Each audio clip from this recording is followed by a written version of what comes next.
New York, and Jack Cafferty for the Cafferty File. Jack. The New York Times reports that congressional Democrats are planning to move forward with investigations of the Bush administration even after the president leaves office in January.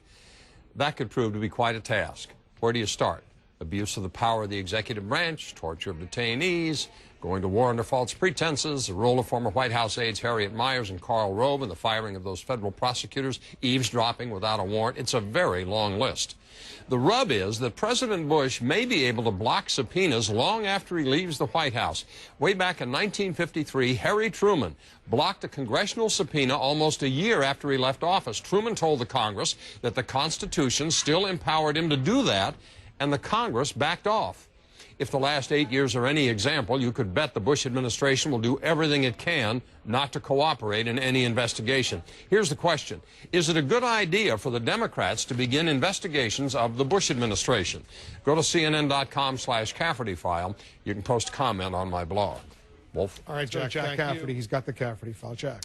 Question this hour is it a good idea for Democrats, and some of them say they want to do this, to begin an investigation of the Bush administration? Ralph writes from Yakima, Washington, in all sincerity, I think it's necessary for the future welfare of the country. It ought to be low-key and handled by a special prosecutor appointed by Congress. It should not be done in congressional hearings for the purpose of playing politics.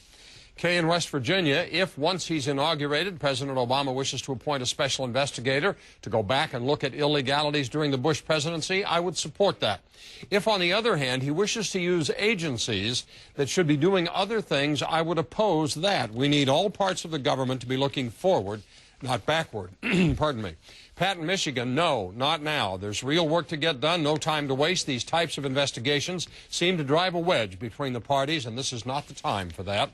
Dan echoes that to a degree. Such an investigation would be great for the Republicans. The Democrats would come off petty and vindictive rather than bipartisan and statesmanlike.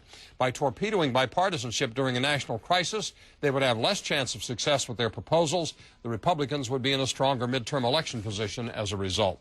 Tim writes, why would we ever want to investigate George, Dick, and the gang? I mean, it's not like they stole an election or started a bogus war or 2 or 3 or wiped out a nation's vast surplus or sent a country into an economic disaster. And they're definitely not guilty of paying back their political backers in some insanely lucrative way at the taxpayers' expense. Let's instead recognize them for their huge contributions to the needy, like Halliburton, the struggling oil cartels, and impoverished Wall Street. And Tony says that's what they do best, Jack. They investigate, hold hearings, point fingers, anything to avoid actually doing something that helps the American people who pay their salaries. If you didn't see your email here, you can go to my blog, CNN.com/Cafferty File. Check it out. Yours might be there. There are hundreds of them. Yep. Wolf? A lot of people do that every single day, Jack. Thank you.